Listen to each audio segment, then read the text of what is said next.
কারণ এখনো সমাজের পরিবর্তন হয় নাই, এখনো শোষণ মুক্ত সমাজ আসে নাই।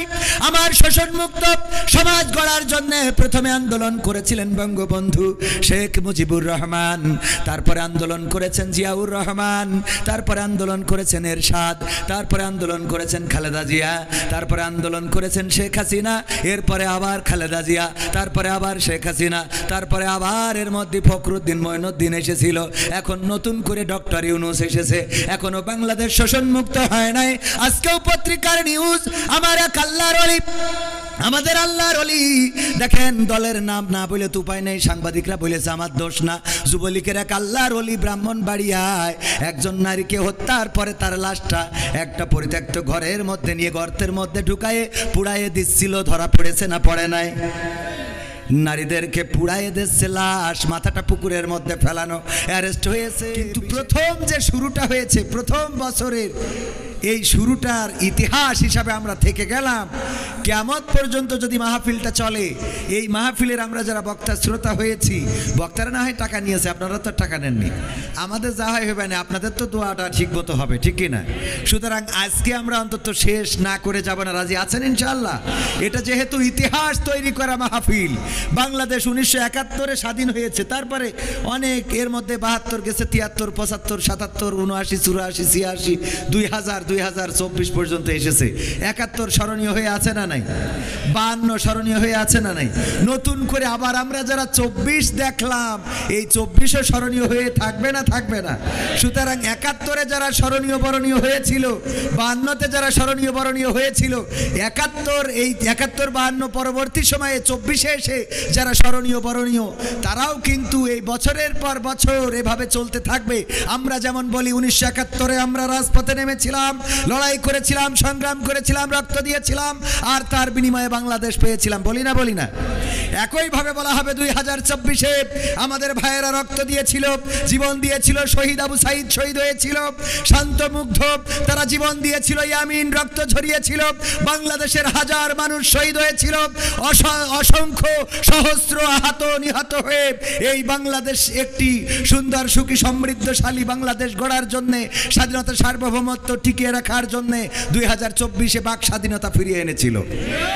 বলা হবে না? হবে না? সুতরাং আমরা 24-এ যারা বেঁচে আছি তারা স্মরণীয় বরণীয়, ঠিক কিনা? আজকের মাহফিলটাও তদ্রূপ। আমি কিন্তু উদাহরণ দেওয়ার জন্য বললাম, আবার মনে করেন না রাজনীতির কথা বললাম। আমার রাজনীতি বলার কোনো দরকার নেই, কারণ এই অঞ্চলে না আমি মেম্বারি চেয়ারম্যানিতে দাঁড়াবো, না এমপিতে, আর আমার জীবনে তো এমপি নমিনেশন কেউ দেবেও না। তো মহিলা মেম্বার পদে দাঁড়াইতে চাইলে হয়তো দিতে পারে, দেবে? তাও দেবে না। আপনারা তো হাসলেন, তার মানে দেবে না, তার মানে দেবে না, বোঝা হয়ে গেছে। তো আজকের এই মাহফিলে যারা এসেছেন, আল্লাহ যাদেরকে কবুল করেছেন কিয়ামত পর্যন্ত দোয়া পাবেন। কারণ 52তম মাহফিলে এসে বলবে, আল্লাহ এই মাহফিল যারা শুরু করেছিল আজ পর্যন্ত চলমান, তুমি তাদেরকে আল্লাহ কবরে সওয়াব পৌঁছে দাও, অথবা জান্নাতের বাগান বানাও, অথবা ক্ষমা করে দাও। 20 বছর, 50 বছর, 60 বছর, 100 বছর পরে আমাদের সন্তানেরাও আমাদের জন্য দোয়া করবে না, কিন্তু এই মাহফিলে দোয়া হবে। সুবহানাল্লাহ। সুতরাং এই মাহফিলে বসলে আপনারা ক্ষতিগ্রস্ত হবেন না, লাভবান হবেন। আজকের মাহফিলের সভাপতি জনাব মাওলানা শফিকুর রহমান সাহেব, যিনি খতিব নতুনহাট কেন্দ্রীয় জামে মসজিদের, এবং আমাদের শ্রদ্ধাভাজন উস্তাদ, আমরা আমাদের মাথার তাজ, আমাদের মাজলিসুল মুফাসসিরিন বাংলাদেশ যশোর জেলার শ্রদ্ধাভাজন সেক্রেটারি, আমরা তাকে পেয়েছি আজকের মাহফিলে। আমরা ওনার প্রতি কৃতজ্ঞতা জ্ঞাপন করছি। আল্লাহ তাকে হায়াতে তৈয়বা নসিব করুন, বলেন আমিন।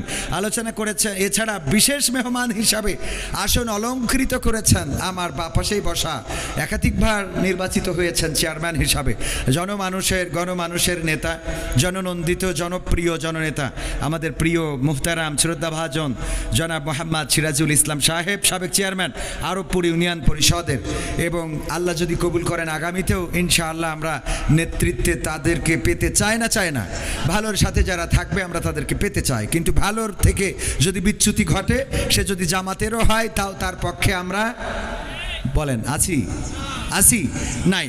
আমাদের মুহতারাম সিরাজুল ইসলাম সাহেবকে আল্লাহ রাব্বুল আলামিন হায়াতে তৈয়বা নসিব করুন এবং আজকে আমাদের মাহফিলে আসার জন্য আমরা ওনার প্রতি কৃতজ্ঞতা জ্ঞাপন করছি। আলোচনা করেছেন মাওলানা মুফতি, উনি কথা বলবেন, আমি এই কথাগুলো বলেই আমি ওনাকে কথা বলতে দেবো, কারণ উনি খাওয়া দাওয়া করে আসতে একটু দেরি হয়ে গেল, না হলে আমার ফাঁকে কথা বলে নিতেন। এছাড়া আলোচনা করেছেন মাওলানা মুফতি সাইফুল্লাহ বিন কোরবান সাহেব, আমার বন্ধুবর।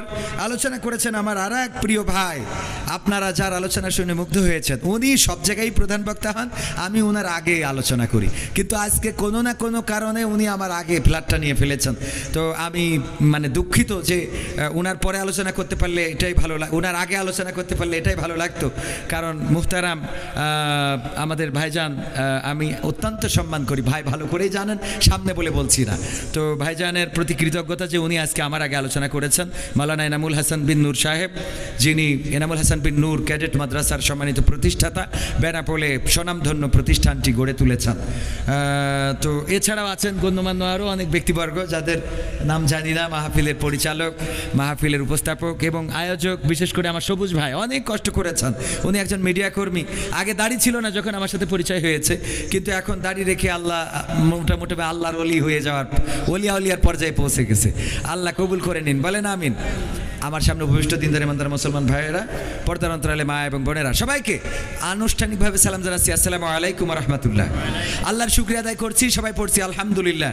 নবী সাল্লাল্লাহু আলাইহি সাল্লামের প্রতি দুরূদ এবং সালাম, শহীদদের আত্মার মাগফিরাত কামনা করে আমি মুহতারাম আজকের মাহফিলের বিশেষ মেহমান জনাব মোহাম্মদ সিরাজুল ইসলাম সাহেব, সাবেক চেয়ারম্যান আরবপুর ইউনিয়ন পরিষদের, আমি বলবো যে একটু সালাম বিনিময় যদি আপনি সেরে নিতেন তাহলে আমার একটু প্যারা কমে যেত, যে আপনি একটু আমাদের ভাইদের সাথে আপনার একটু মনের কথা একটুখানি বলে নেন।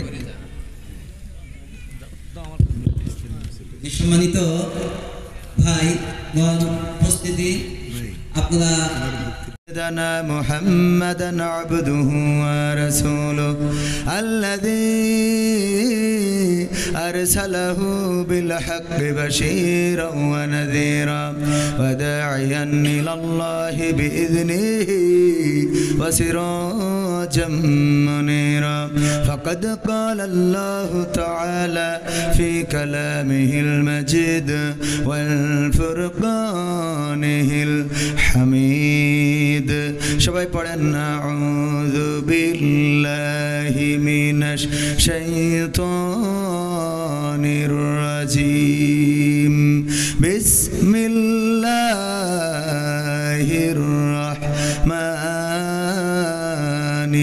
রাহিম মিনহা خلقناكم وفيها نعيدكم ومنها نخرجكم تارة أخرى وقال الله تعالى في شأن حبيبه إن الله وملائكته يصلون على النبي يا أيها الذين آمنوا صلوا عليه وسلموا تسليما اللهم صل على سيدنا مولانا محمد وعلى آله سيدنا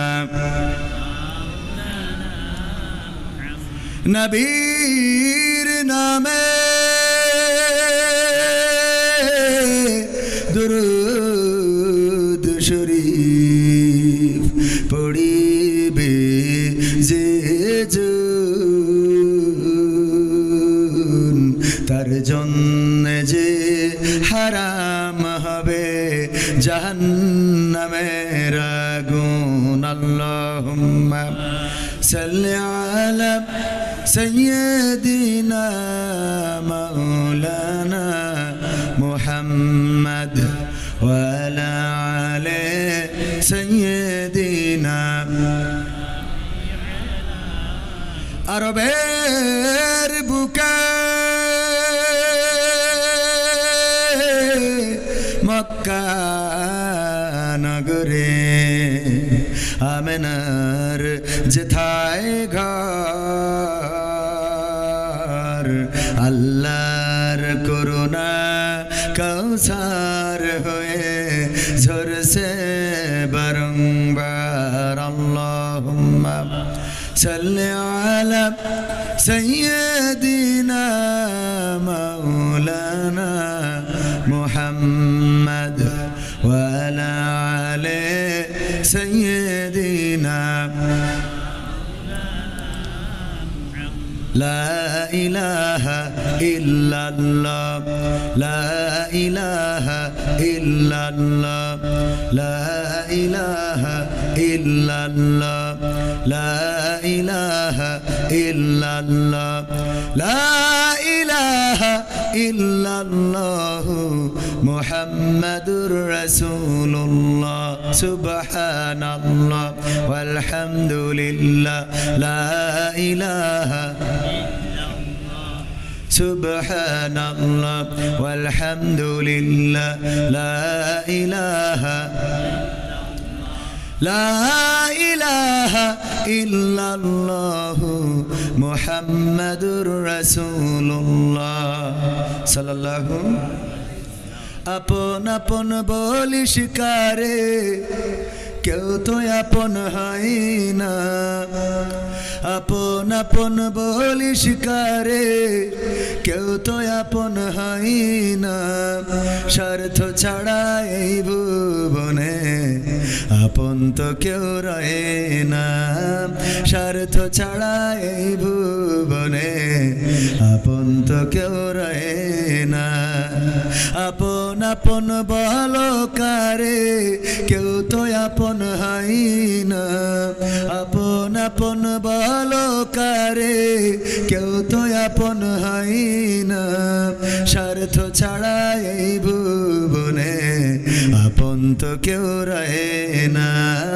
স্বার্থ ছাড়া এই ভুবনে আপন তো কেউ রয়ে না চোখ বুঝিয়া ভাবর মন কে তোর আপন জন ভালোবাসা পাওয়ার জন্যে আছে কি কারণ চোখ বুঝিয়া ভাবো মানুষ কে তোমার আপন জন ভালোবাসা পাওয়ার জন্যে আছে কি কারণ চোখের আড়াল হলে দেখিস চোখের আড়াল হয়ে দেখিস তোর কথা কেউ কয় না স্বার্থ ছাড়া এই ভুবনে আপন তো কেউ রয়ে না স্বার্থ ছাড়া এই ভুবনে আপন তো কেউ রয়ে না কার জন্যে তোর ভালোবাসা টাকা ঘরার বাড়ি মরার পরে কবরেতে রাখবে তাড়াতাড়ি কার জন্যে এই ভালোবাসা টাকা ঘরার বাড়ি মরার পরে কবরেতে রাখবে তাড়াতাড়ি বিনা লাভে বন্ধুরে কেউ বিনা লাভে বন্ধুরে কেউ তুলার বোঝাও বই না স্বার্থ ছাড়া এই ভুবনে আপন তো কেউ রয়ে না স্বার্থ ছাড়া এই ভুবনে আপন তো কেউ রয়ে না আপন আপন বলো কারে কেউ তো আপন হয় না আপন আপন বলো কারে কেউ তো আপন হয় না স্বার্থ ছাড়া এই ভুবনে আপন তো কেউ রয়ে না স্বার্থ ছাড়া এই ভুবনে আপন তো কেউ রয়ে না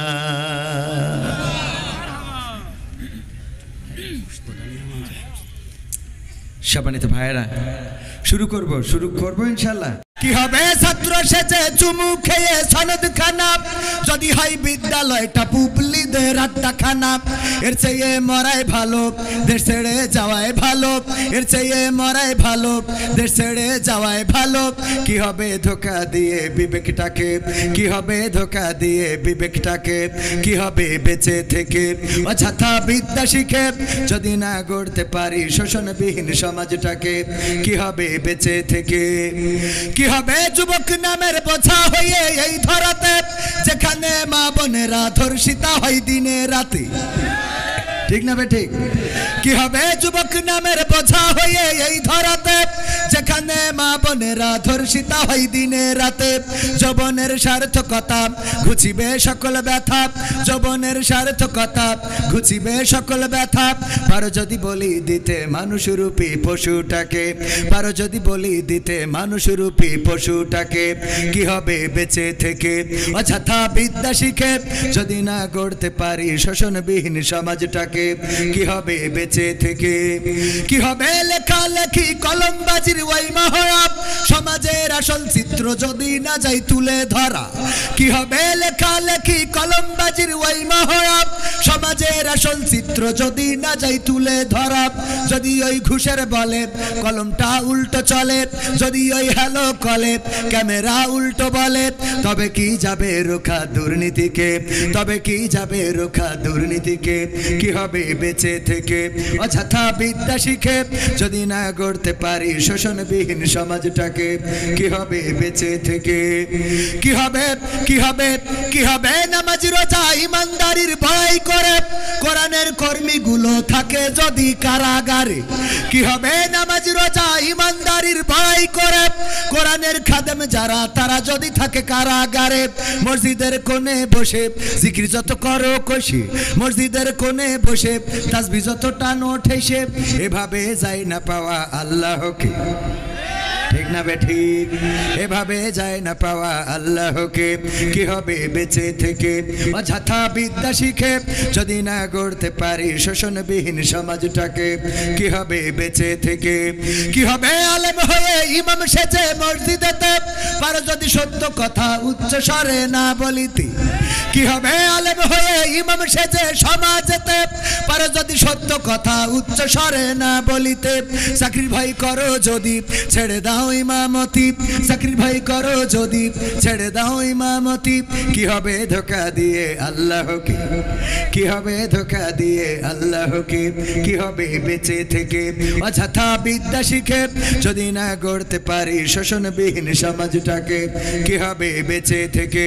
কি হবে নেতা হয়ে জনবলে ঘর ফুলিয়ে দড়া টানা গরম দেখে যদি থাকো ঘরে শুয়ে পালাবো না পালাবো না কিন্তু নেত্রী চলে গেলে আমাদেরও দেখা পাওয়া যাবে না ঠিক না বেঠে কি হবে নেতা হয়ে জনবলে ঘর ফুলিয়ে রাজপথ গরম দেখে যদি থাকো ঘরে শুয়ে এর চেয়ে সেজে গুজে ভিলেনের সঠিক পদে এর চেয়ে সেজে গুজে ভিলেনের সঠিক পদে দিয়ে দাও অভিনয়ে জীবনটাকে দিয়ে দাও অভিনয়ে জীবনটাকে কি হবে বেঁচে থেকে অযথা বিদ্যা শিখে যদি না গড়তে পারি শোষণবিহীন সমাজটাকে কি হবে বেঁচে থেকে কি হবে আকাশ ছোঁয়া বিলাসবহুল বাড়ি গাড়ি না খেয়ে কত মানুষ পরপারে দিচ্ছে পাড়ি কি হবে আকাশ ছোঁয়া বিলাসবহুল বাড়ি গাড়ি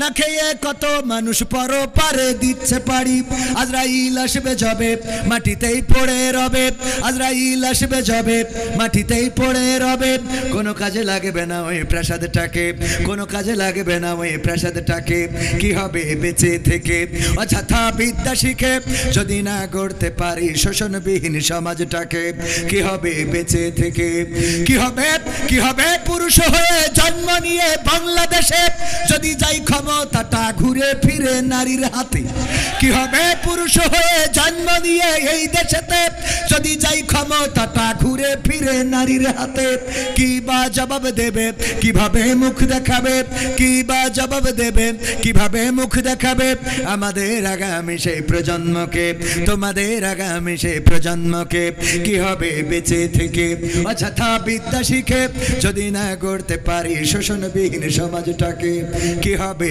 বেঁচে থেকে ঠিক না বেঠে কথাগুলো আমার লেখা নয় মরহুম আইনুদ্দিন আল্লাহ জাদ রাহিমাহুল্লাহ আমার উস্তাদ কলরবের প্রতিষ্ঠাতা তার লেখা তিনি চলে গিয়েছেন পৃথিবী ছেড়ে আজ 14 বছর হয়ে গেল 2010 সালে কোনো এক মাহফিল থেকে ফেরার পথে অ্যাক্সিডেন্ট অথবা পরিকল্পিতভাবে যেভাবেই হোক পৃথিবী থেকে বিদায় নিয়েছিলেন তার মানে 2010-এ বিদায় নিয়েছেন গানটা তারও আগে লেখা ঠিক না ঠিক আগে মানে কি এটা 2000 সালের দিকে লেখা 2000 সাল কিংবা 1999 সাল সেই সময়ের গান এখনো গাইলে মনে হয় গতকালকে লিখেছে ঠিক না ঠিক কারণ এখনো সমাজের পরিবর্তন হয় নাই এখনো শোষণ মুক্ত সমাজ আসে নাই আমার শোষণ মুক্ত সমাজ গড়ার জন্য প্রথমে আন্দোলন করেছিলেন বঙ্গবন্ধু শেখ মুজিবুর রহমান তারপরে আন্দোলন করেছেন জিয়াউর রহমান তারপরে আন্দোলন করেছেন এরশাদ তারপরে আন্দোলন করেছেন খালেদা জিয়া তারপরে আন্দোলন করেছেন শেখ হাসিনা এরপরে আবার খালেদা জিয়া তারপরে আবার শেখ হাসিনা তারপরে আবার এর মধ্যে ফখরুদ্দিন মঈনুদ্দিন এসেছিল এখন নতুন করে ডক্টর ইউনূস এসেছে এখনো বাংলাদেশ শোষণ মুক্ত হয় নাই আজকেও পত্রিকার নিউজ আমার এক আল্লাহর ওলি আমাদের আল্লাহর ওলি দেখেন দলের নাম না বলে তো উপায় নেই সাংবাদিকরা বলেছে আমার দোষ না যুবলীগের এক আল্লাহর ওলি ব্রাহ্মণবাড়িয়ায় একজন নারীকে হত্যার পরে তার লাশটা একটা পরিত্যক্ত ঘরের মধ্যে নিয়ে গর্তের মধ্যে ঢুকায়ে পুড়াইয়ে দিচ্ছিল ধরা পড়েছে না পড়ে নাই নারীদেরকে পুড়াইয়ে দিচ্ছে লাশ মাথাটা পুকুরের মধ্যে ফেলানো অ্যারেস্ট হয়েছে বিশেষ দলের লোক ওই দলের লোক বলেই বলছি না এমন অপরাধ বিএনপি জামাত জাসদ বাসদেও করতে পারে না তবে তুলনামূলকভাবে আল্লাহর ওলিদের একটু বেশি লোক আছে না নাই অপরাধ করার মাত্রা বেশি না কম এই অপরাধ এখনো মুক্ত হয় নাই যদি জামাতেও থাকে আমরা প্রতিবাদ করব কথা আগে বুঝে নেবেন তারপরে লাভ দেবেন যদি ধর্ষণ করে আমার বাড়িতে যদি ধর্ষণকারী ধর্ষণ করে আমি জামাত করার কারণে জামাতের কোনো নেতা যদি ধর্ষণ করে মানব নাকি আপনি আওয়ামী লীগ করার কারণে কোনো যুবলীগ যদি ধর্ষণ করে মেনে নেবেন নাকি কত করে মেনে নেব সুতরাং এই বাংলাদেশে যদি কোথাও অন্যায় হয় অনাচার হয় পাপাচার হয় কদাচার হয় খুন হয় গুম হয় হত্যা হয় তার বিরুদ্ধে প্রতিবাদের দরকার আছে না নাই আল্লাহর নবী যখন এসেছিলেন বিশ্ব নবী সেই সময় মক্কায় কাফেরদের যারা মক্কায় বসবাস করতেন তাদের খাওয়ার অভাব ছিল কতখানি খাওয়ার অভাব ছিল খাওয়ার অভাব ছিল না তখন কাফেরদের পড়ার অভাব ছিল না তখন কাফেরদের অন্য কোনো অভাব ছিল না কিন্তু ওই সমাজে যেটার অভাব ছিল সেটা নীতি নৈতিকতার সেটা আদর্শের সেটা ব্যবহারের সেটা চরিত্রের এই অভাবগুলো ছিল আল্লাহ রাসূল সাল্লাল্লাহু আলাইহি সাল্লাম যখন দেখলেন সব চলে কিন্তু এই সমাজে এই সব কিছুর মধ্য দিয়ে যেটা চলে ওই কাবাটা তাওয়াফ করতেন উলঙ্গ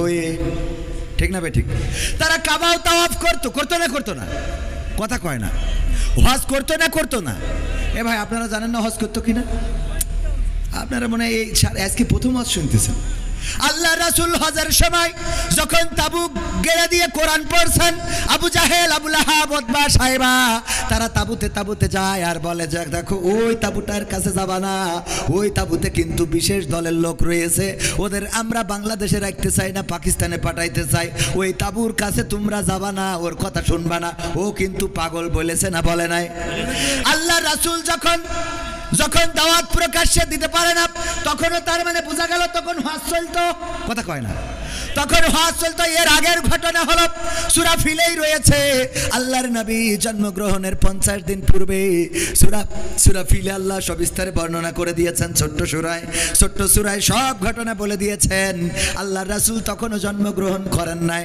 আব্রাহা এসেছিল ওই কাবা ঘর ভাঙার জন্য কি বাহিনী নিয়ে হস্তি বাহিনী নিয়ে কাবা ঘর ভাঙতে আসলেন অপরাধ কি কারণ অপরাধটা হলো একটা গির্জা বানিয়েছিল আব্রাহা সম্রাট আব্রাহা বাদশা আব্রাহা গির্জা বানানোর পরে বলল তোমরা এখানে তাওয়াফ করবা ওইদিকে যাওয়ার দরকার নাই ওই কাবায় তাওয়াফ করবা না ওই কাবাবাসী তাওয়াফ তো করলই না বরং কাবার প্রেমে তারা এত পাগল ছিল আল্লাহর প্রেমে এত পাগল ছিল যে তারা ওই কাবার মালিককে তো ছাড়ে নাই বরং বাদশা ওই যে কি আব্রাহা ও যে গির্জাটা বানিয়েছিল সেই গির্জায় ঢুকে পায়খানা করলো আব্রাহার মিজাজ গেল খারাপ হয়ে যে মানলি না হাগলি কেন এটা কথা কি বোঝা গেছে মানিস নি ভালো কথা, এখানে পায়খানা করে গেলি কেন? এই অপরাধ, এই রাগ, এই ক্ষোভ থেকে হস্তি বাহিনী নিয়ে আসলো কাবা ঘর ভাঙার জন্যে। তার মানে রাসূল জন্মের পূর্বেও ওই কাবা তাওয়াফ করতো না? করতো না? কাবাকে ভালোবাসার মানুষ ছিল না? ছিল না? কথা কয় না, ছিল না? ছিল না? ছিল মানে কি? রাসূলের দাদা, রাসূলের চাচা, রাসূলের আব্বার নামও আব্দুল্লাহ। আব্দুল্লাহ মানে গোলামটা কার? আল্লাহর গোলাম। সেই আল্লাহর গোলাম নামও রাখা হয়েছিল, সব ছিল, কিন্তু ওই সমাজে শান্তি ছিল না, ওই সমাজে নীতি নৈতিকতা ছিল না। সকালবেলায় বিবাহ করে বিকালবেলায় তালাক দিত, ইচ্ছা মতো 5 জন 7 জন 10 জন বিয়ে করত, বউ যাকে মন চায় তাকেই বিয়ে করত, এমনকি নিজের বোনকেও বিয়ে করতে তারা কার্পণ্য বোধ করতো না। তুচ্ছ কারণে মারামারি করত, কাটাকাটি করত, তুচ্ছ কারণে তারা অন্যায় লিপ্ত হয়ে যেত, একজন আর একজনের সাথে অবাধে মেলামেশা করত। এই জাতীয় অপরাধগুলোর কারণে আল্লাহর রাসূল সাল্লাল্লাহু আলাইহি সাল্লামকে আল্লাহ পাঠালেন ওই কাবা তাওয়াফ করার জন্য। যদি পাঠাতেন তাইলে ওই সময়ও কাবা তাওয়াফ করার লোক ছিল না? ছিল না?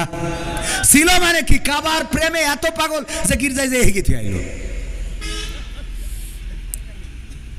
তাহলে আল্লাহ কাবা তাওয়াফের জন্য রাসূলকে পাঠায় নাই।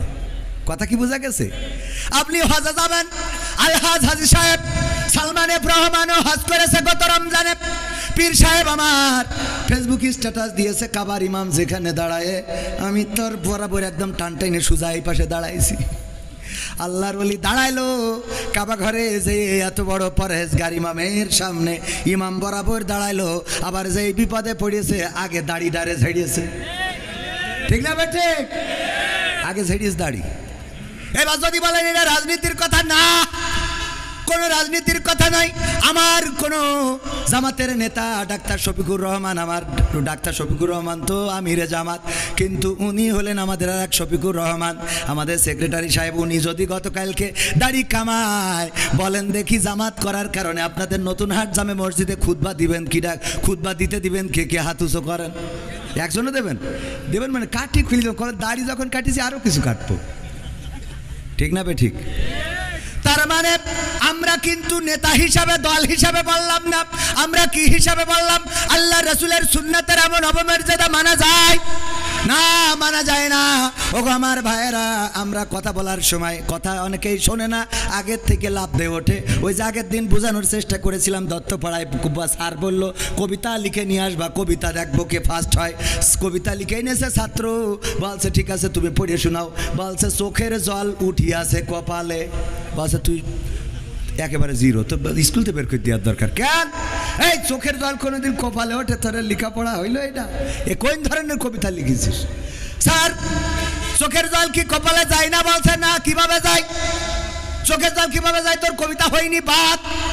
বলছে বললাম তো এক লাইন, এর এই শুনেই ফাল পড়া শুরু করেছেন। পরের লাইনটা শোনেন কি বলতেছে, পা দুটো বাঁধা ছিল কদমের ডালে। পা যদি উল্টো করে বাঁধা থাকে তাহলে চোখের জল তো কপালেই আসে। ঠিক না বেঠে? স্যার বলছে ঠিক আছে 100-তে 100। বলছে পরের লাইন না শুনে অমনি তো আমার জিরো মেরে দিয়েছিলেন। কথা কি বোঝা গেছে? এই জন্য কথা শুনতে হবে ভালো করে, খেয়াল করে শুনবেন, তাহলে বুঝতে পারবেন।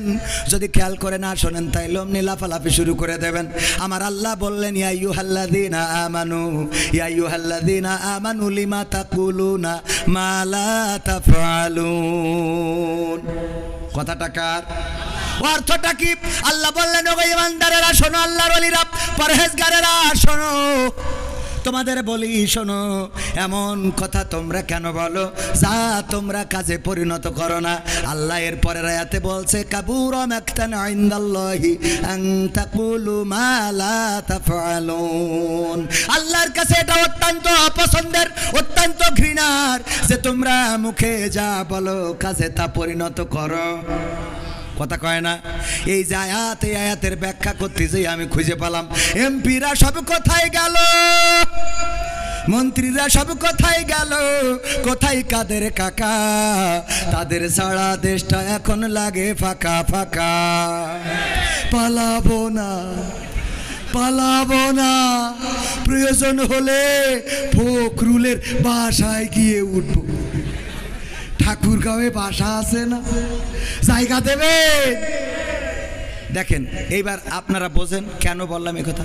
পালাবে না যাই না তবু দেখা, তাদের ছাড়া দেশটা এখন লাগে ফাঁকা ফাঁকা। ওগো আমার ভাইয়েরা, আল্লাহ বলছে ইয়া আইয়ুহাল্লাযীনা আমানু লিমা তাকুলুনা মা লা তাফআলুন। ওগো ঈমানদাররা, আল্লাহর ওলিরা, পীর সাহেবরা, শোনো, এমন কোন কথা বলো না যা তোমরা কাজে পরিণত করো না। কাবুরা মাকতান ইনদাল্লাহি আন তাকুলু মা লা তাফআলুন। আল্লাহর কাছে এটা অত্যন্ত অপছন্দের, অতিশয় অপছন্দের, ঘৃণার, ক্রোধের যে তোমরা যা বলো তা কাজে পরিণত করো না। দেখেন আমাদের নেতা বলল পালাবো না, এই কথা অপছন্দের কার? পালাইছে না পালাই নাই? তাইলে কোরআনের সাথে, কোরআনের কথার সাথে মিল আছে না নাই? এটা আল্লাহর অত্যন্ত অপছন্দের। এখন যদি বলেন হুজুর এই কথা বলা যাবে না, তাইলে কোরআন বলেছে আমি বলবো না কেন? তুমি বললে পালাবা না, ঠাকুর গাঁয়ে যাবো, আমি সেখানে যাই খোঁজ নিয়েছি, যাইনি, আমি নিজে গেছি, সত্যি স্ট্যাটাস দিয়ে আছে ফেসবুকে, দেখে নেবেন। এখানে গেলেন না, আবার বললেন পালাবেন না। এবার দেখেন পরহেজগার 80 রাকাত 90 রাকাত তাহাজ্জুদ না পড়ে আমার স্বামী ওসমান হাফিজাহুল্লাহ, উনি তো ঘুমাতে চান না। এই আল্লাহর ওলি, সে বলল খেলা হবে, খেলা হবে, আসো খেলবো। যেই ছাত্ররা খেলার জন্য দাঁড়াইলো সেই তো আল্লাহর ওলি নেই। তাহলে আল্লাহ বলছে কাবুরা মাকতান ইনদাল্লাহি আন তাকুলু মা লা তাফআলুন। ওগো স্বামী ওসমান এমন কথা কেন বলো? এই কথা তো আল্লাহর কাছে অত্যন্ত অপছন্দের, অত্যন্ত ঘৃণার, যে তোমরা মুখে যা বলো কাজে তা করো না। অথচ দেখেন অপর দিকে যারা বলেছে এই মাটি আমাদের সম্পদ, এটা তিতুমিরের মাটি, এটা শাহজালালের পুণ্যভূমি, এই জমিনে রক্ত ঝরেছে, আমার শহীদদের রক্ত লেগে আছে, 71-এ রক্ত দিয়েছি, এই জমিনে আল্লাহর ওলিরা ঘুমারো, এই জমিনকে অতন্দ্র প্রহরীর মতো পাহারা দেব। 1 ইঞ্চি মাটি, আমার বাংলার মাটি, কোনো দাদার হাতে ছেড়ে দেব না। বলেন দেখি ফাঁসির কাস্টে ঝুলাইছে, তাও কি পালাইছে কেউ? কথা কয় না পালাইছে কেউ? বরং মৃত্যুটাকে বরণ করেছে, হামলা হয়েছে, মামলা হয়েছে, এই দেশ ছাড়ে নাই, মাটি ছাড়ে নাই, এলাকা ছাড়ে নাই, বছরের পর বছর জেল জুলুম নির্যাতন সহ্য করেছে। কোরআনের পাখি দেলোয়ার হুসাইন সাইদি, দলমত নির্বিশেষে সবার প্রিয় মানুষ, এই প্রিয় মানুষটা কোরআনের পক্ষে কথা বলেছেন। আওয়ামী লীগেরাও তার ওয়াজ শোনেন, বিএনপি, জামাত, জাসদ, বাসদ, হেফাজত, সবাই তার ওয়াজ শোনে না, শোনে না? পালিয়েছেন কখনো? পালান তো নাই, বরং আল্লাহর নবীকে যেমন প্রস্তাব দেওয়া হয়েছিল, বিশ্ব নবীকে বলল, কাফেরেরা বলল দেখো সে কি চায়, এই মক্কায় তো সব আছে, আমরা তার সব দেব, কি কি দেবে? আবু তালিবকে ডেকে বলল মুহাম্মদকে থামাও। কি থামাবো, কিভাবে থামাবো? বলল প্রস্তাব নিয়ে যাও 3টা। কয়টা? 3টা। 1 নম্বর, যদি সে ক্ষমতা চায় মক্কার প্রেসিডেন্ট বানাবো, যদি সে অর্থ চায় সবচেয়ে ধনী বানাবো, যদি সে নারী চায় তাইলে সবচেয়ে সুন্দরী নারীর সাথে বিয়ে করাবো, আর যদি বলে না 3টাই লাগবে একসাথে দিয়ে দেব, এর বিনিময়ে কালেমার দাওয়াত দেওয়া ছেড়ে দিতে হবে। আল্লাহর নবী সাল্লাল্লাহু আলাইহি সাল্লাম বললেন যে এই জন্যই আমি বসে আছি। কথা কয় না? কয় ঠিক?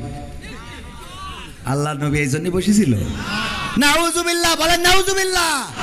এই যে ওয়াজ আমার শ্রোতাকে আমি মাঝে মাঝে পরীক্ষা নিই, যে যারা শ্রোতা এরা দেখি কিরাম ওয়াজ শুনে, আবেগ মানে কি, মানে ওয়াজের পরীক্ষায় যে একটু করবো, আপনাদের করবো রাজি? দেখা যাক, জীবনে তো কবে পরীক্ষা দিয়েছেন? 5 4-এ পড়ি, আমিও অনেক আগে দিয়েছি ছোটবেলায়, তো একটা পরীক্ষা হয়ে যাক, রাজি? আল্লাহ রাব্বুল আলামিন হঠাৎ করে মুনকার নাকিরকে খুঁজে পাচ্ছে না।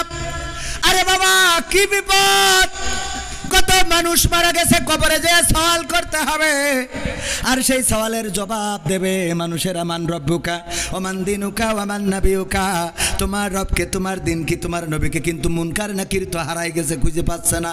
আল্লাহ রাব্বুল আলামিন ফেরেশতা একদল তদন্ত কমিটি বানাইলো, বলল 3 সদস্য বিশিষ্ট তদন্ত কমিটি, তোমরা তাড়াতাড়ি চলে যাও, খোঁজো, খুঁজে দেখো এক্ষুনি এত লাশ ঢিবে পড়ে গেছে, ও কখন কি হইবে আনে।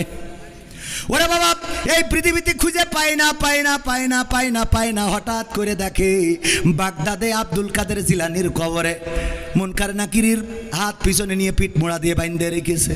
আল্লাহর কাছে যেয়ে বলল, আল্লাহ মুনকার নাকিরের খুঁজে পাবো কি করে আল্লাহ? ওই যে বাগদাদে দেখলাম তোমার এক বান্দার কবরে পিঠ মোড়া দিয়ে বাইন্ধে থুয়ে দিয়েছে। আল্লাহ বলছে যা ওই বান্দার কাছে জিজ্ঞাসা করো তার দাবিটা কি জন্য বান্দেছে, কি করলি ছাড়বে, তাড়াতাড়ি করে ছেড়ে দিতে বলো। এসে জিজ্ঞেস করছে আল্লাহর বান্দা তুমি কে? আমি আব্দুল কাদের জিলানী। কেন বেঁধে রেখেছ?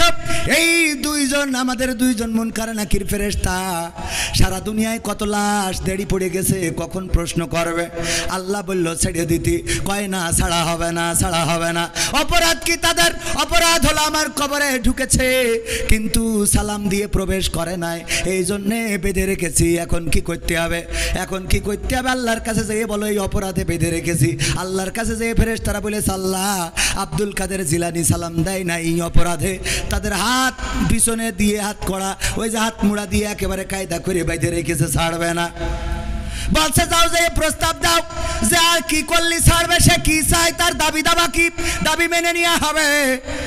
তখন আব্দুল কাদের জিলানির কাছে এসে ফেরেশতারা বলতেছে ও আব্দুল কাদের জিলানী, আল্লাহ পাঠিয়েছে, কোন দাবি আছে আপনার, সেই দাবি আল্লাহ পূরণ করে দেবে। তখন আব্দুল কাদের জিলানী বলতেছে দেখো আল্লাহরে যেয়ে বলো, আল্লাহরে যেয়ে বলো আল্লাহ জানো এই বাগদাদে যত কবরবাসী আছে সব কবরবাসীগুলোকে আল্লাহ চিরজীবনের মতো কবরের আযাব মাফ করে দেয়। এই কথা যখন ফেরেশতারা যেয়ে বলেছে ওগো আল্লাহ আব্দুল কাদের জিলানী গোটা বাগদাদে যত কবরবাসী আছে সব কবরকে ক্ষমা করে দিতে বলেছে, আর কোনো কবরে আযাব দেয়া যাবে না। তখন আল্লাহ রাব্বুল আলামিন আব্দুল কাদের জিলানীকে ডাক দিয়ে বললেন ওগো আব্দুল কাদের জিলানী শোনো, তুমি আজকে আমারে যে বিপদে ফেলেছো আব্দুল কাদের জিলানী, আজকে তুমি আমারে ছোট্ট একটা শাস্তি দিয়েছো, একদম নরমালে ছেড়ে দিয়েছো। অথচ তুমি যদি বাগদাদ না বলে, তুমি যদি বলতে মাশরিক থেকে মাগরিব পর্যন্ত যত মানুষ এই পৃথিবীতে চিরজনমের মতো বিদায় নিয়েছে আর কিয়ামত পর্যন্ত যারা বিদায় নিয়ে চলে যাবে তাদের ক্ষমা করে দাও, আমি আল্লাহ বাধ্য হয়ে গেছিলাম ক্ষমা করার জন্যে, তবে তুমি শুধু বাগদাদের মানুষের ক্ষমা চেয়েছো, আমি আল্লাহ ক্ষমা করে দিলাম। বলেন সুবহানাল্লাহ। সুবহানাল্লাহ বলেছেন কয়জন? হাত তোলেন। নারায়ে তাকবীর। বলেননি কয়জন? নারায়ে তাকবীর। এবার আপনারা বলেন কারা ফেল কারা পাস? এই ফেরেশতার বান্দার মতো শক্তি, হ্যাঁ পরীক্ষা বইলে কয়ে নিলাম তাও ফেল, হ্যাঁ আল্লাহরে বিপদে ফেলার মতো শক্তি কারো আছে? নাউজুবিল্লাহ বলবেন না? বলেন নাউজুবিল্লাহ। মানে সুর দিয়ে বললে ওরে বাবা সুবহানাল্লাহ পড়ার জন্য মনটা আকুপাকু করে, ঠিক না ভাই? ঠিক। ও আল্লাহ হুজুর কত সুন্দর করে রে, এই ওয়াজ শুনে সুবহানাল্লাহ পড়লেন ভাইরা আমার। আকলটারে কাজে লাগাতে হবে, বিবেকটারে কাজে লাগাতে হবে। আল্লাহর নবীর স্ত্রী বিবি খাদিজা রাদিয়াল্লাহু তাআলা আনহা ইন্তেকালের সময় বললেন ওগো নবী গো আপনার কাছে তিনটা আবদার রাখবেন কিনা? বলেন। আল্লাহর নবী ডানে তাকায় বামে তাকায় আকাশের দিকে তাকায়। যখন আল্লাহর নবী সিগন্যাল পাইলেন যে ঠিক আছে খাদিজা যে অনুরোধ করে অনুরোধটা রাখার জন্য জবানটা দাও, আল্লাহর নবী বললেন ওগো খাদিজা বলো দেখি তোমার কি চাওয়া? বিবি খাদিজা রাদিয়াল্লাহু তাআলা আনহা বললেন ওগো নবী গো আমার চাওয়া হলো আমার মৃত্যুর পরে আপনি আমার কাফনের কাপড় আপনার জামা দিয়ে আপনার কাপড় দিয়ে জড়িয়ে দিবেন। 2 নম্বর দাবি হলো ওগো নবী আপনার আল গাগা দিয়ে আমার ওই কবরে একটু গোড়াগড়ি দিবেন। 3 নম্বর দাবি হলো নবী গো আমার বড্ড ভয় হয় মুনকার নাকির যখন এসে প্রশ্ন করবে মান রব্বুকা মান দীনুকা মান নবিয়ুকা, তোমার রব কে, তোমার দিন কি, তোমার নবী কে ছিল, আমি জানি না ওই কবরে প্রশ্নের উত্তর ঠিকমতো দিতে পারবো কিনা, আমি ভয় পেয়ে হয়তো প্রশ্নের উত্তর ভুলে যেতে পারি। ওগো আল্লাহর নবী আপনার কাছে দাবি হলো আপনি আমার কবরের কাছে দাঁড়াবেন, আর যখন মুনকার নাকির সওয়াল করার জন্য আসবে আপনি আমার পক্ষ থেকে জবাবটা দিয়ে দিবেন, এইটাই আপনার কাছে আবদার। আল্লাহর নবী বললেন কেন এমন আবদার করলে ওগো খাদিজা? খাদিজা রাদিয়াল্লাহু তাআলা আনহা বললেন ওগো নবী গো আমার আবদারটা এই জন্যে আমি বড্ড ভয় পাই কবরের আযাবের, না জানি কবর আমার সাথে কি রূপ আচরণ করে। আপনার গায়ের জামা যদি আমার কাফনের কাপড় হয় তাইলে আমি বিশ্বাস করি হয়তো কবর আমার সাথে বেয়াদবি করবে না। যদি আপনি আমার কবরে একটু গোড়াগড়ি দেন বিশ্ব নবীর দেহ মোবারক ওই কবরের মধ্যে পড়েছিল, ওই কবর হয়তো বেয়াদবি করবে না। আর আপনি যদি মুনকার নাকিরের প্রশ্নের জবাবটা দিয়ে দেন ওগো নবী তাইলে আমার আর কোনো ভয় থাকলো না। আপনি বলেছেন কবরটা হলো প্রথম গেট, এই গেটে যে পার পেয়ে যায় সে বাকি গেটগুলোই পার পেয়ে যাবে, কিন্তু এই গেটে যদি কেউ আটকা পড়ে যায় তার বিপদের শেষ নাই। ওগো নবী, আমি ওই গেটটাকে ভয় পাই, ওই গেটটাকে ভয় পাই। ওসমান রাদিয়াল্লাহু তাআলা আনহু যখন জান্নাতুল বাকিতে যেতেন, কবরের কাছে দাঁড়াতেন আর চোখের পানি ছেড়ে দিতেন। আল্লাহর নবীর সাহাবীরা প্রশ্ন করলেন, ওগো ওসমান, কোন জায়গায় তোমারে এত চোখের পানি ছাড়তে দেখি না, অথচ যখন জান্নাতুল বাকিতে কবরের কাছে আসো তখন তোমার চোখ থেকে পানিগুলো ঝরতে থাকে, দাড়ি ভিজে ভিজে টপ টপ করে পড়তে থাকে, কারণটা কি? ওসমান রাদিয়াল্লাহু তাআলা আনহু বললেন, তোমরা কি বিশ্ব নবীর মুখে শোনো না? এই কবর হলো প্রথম গেট, এই গেট থেকে যে পার পাবে সে সব জায়গায় পার পাবে, আর এই গেটে যদি কেউ আটকা পড়ে যায় তাইলে তার পার পাওয়ার স্বপ্নটা চূর্ণ বিচূর্ণ হয়ে যাবে। এই জন্য কবরের কাছে যখন আসি তখন নিজের চিন্তা হয়, আহার এই কবরে আমি পার পাবো নাকি পাবো না। ওগো আমার ভাইরা, আল্লাহর নবীর সাহাবী ওসমান গনি, আল্লাহর নবীর জামাতা, দুই মেয়েকে জিন্নুরাইন, দুই মেয়েকে পেয়েছেন। দুই মেয়ের আল্লাহ রাব্বুল আলামিনের দুই মেয়েকে বিবাহ করার সুযোগ পেয়েছিলেন ওসমান রাদিয়াল্লাহু তাআলা আনহু। সেই সাহাবীও কান্নাকাটি করে খাদিজা রাদিয়াল্লাহু তাআলা আনহা এমন একজন ব্যক্তি। একদিন আল্লাহর নবী এবং জিবরাইল আলাইহিস সালাম বসে আছেন, হঠাৎ করে জিবরিল বললেন, ওগো নবী, আমার যাওয়ার সময় হয়ে গেছে, কেন চলে যাবেন? আমি দেখতে পাচ্ছি বিবি খাদিজা আপনার জন্য খাবার নিয়ে আসছে, ওগো নবী আমি এখন চলে যাব। তবে যাওয়ার আগে বলে দিতে চাই, ওগো নবী, বিবি খাদিজা আসার পরে দুইটা সুসংবাদ দেবেন। একটা হলো বলবেন, আমি জিবরাইল আলাইহিস সালাম আমি বিবি খাদিজাকে সালাম জানিয়েছি এবং আল্লাহ রাব্বুল আলামিন স্বয়ং বিবি খাদিজাকে সালাম বলেছেন। বলেন সুবহানাল্লাহ। আল্লাহর নবীর কাছে যখন বিবি খাদিজা আসলেন, আল্লাহর নবী বললেন, ওগো খাদিজা, তোমার জন্য আজকে দুইটা সুসংবাদ। একটা হলো ফেরেশতা জিবরাইল তোমাকে সালাম বলেছে, আর একটা হলো স্বয়ং আল্লাহ রাব্বুল আলামিন তোমাকে সালাম দিয়েছেন। আল্লাহর নবীর স্ত্রী খাদিজা রাদিয়াল্লাহু তাআলা আনহা বললেন, ওগো নবী, ফেরেশতা জিবরাইলের সালামের জবাব তো আমি দিতে পারি, এই সালামের জবাবটা আমি দিলাম, কিন্তু আল্লাহর নবী, আল্লাহ রাব্বুল আলামিনের সালামের জবাবটা কেমন করে দিতে হয় এটা জানি না, এই সালামের জবাবটা আপনি আমার পক্ষ থেকে দিয়ে দেন। এমন একজন রমণী, সে মৃত্যুর সময় চিন্তা করছে, আহারে যদি মারা যায় কবর আমার সাথে কেমন আচরণ করবে। এই ভয়ে আল্লাহ রাসূলকে বললেন, আল্লাহ রাসূল, আপনি দাঁড়িয়ে আমার ফেরেশতার জবাবটা দিয়ে দেবেন। আল্লাহ রাসূল ইন্তেকালের পরে দাফন কাফন শেষ করার পরে দাঁড়িয়ে রইলেন। সবাই চলে গেল, আল্লাহ রাসূল দাঁড়ানো, কারে সাহস নেই ডাকার। হাসান হুসাইন, আল্লাহর নবীর ফাতেমা, কন্যা ফাতেমা কান্নাকাটি করে। সম্ভবত তখন হাসান হুসাইন হয় নাই, আমার জানা নাই। আমি হাসান হুসাইন বলতে গেছি, এটা আসলে ফাতেমা রাদিয়াল্লাহু তাআলা আনহার নাম বলতে যে ওই নাম চলে এসেছে। নবীর কন্যারা কান্নাকাটি করে। ফেরেশতা জিবরাইল এসে বললেন, আল্লাহর নবী, আপনি তাড়াতাড়ি করে বাড়িতে যান, আপনারা আহলবর্গকে সান্ত্বনা দেন। বিবি খাদিজাকে হারিয়ে কান্নাকাটি করে তার সন্তানেরা, যে তাকে সান্ত্বনা দেন। আল্লাহ নবী বললেন, ওগো জিবরাইল, তুমি তো এসেছো, এখনো তো মুনকার নাকির আসে নাই।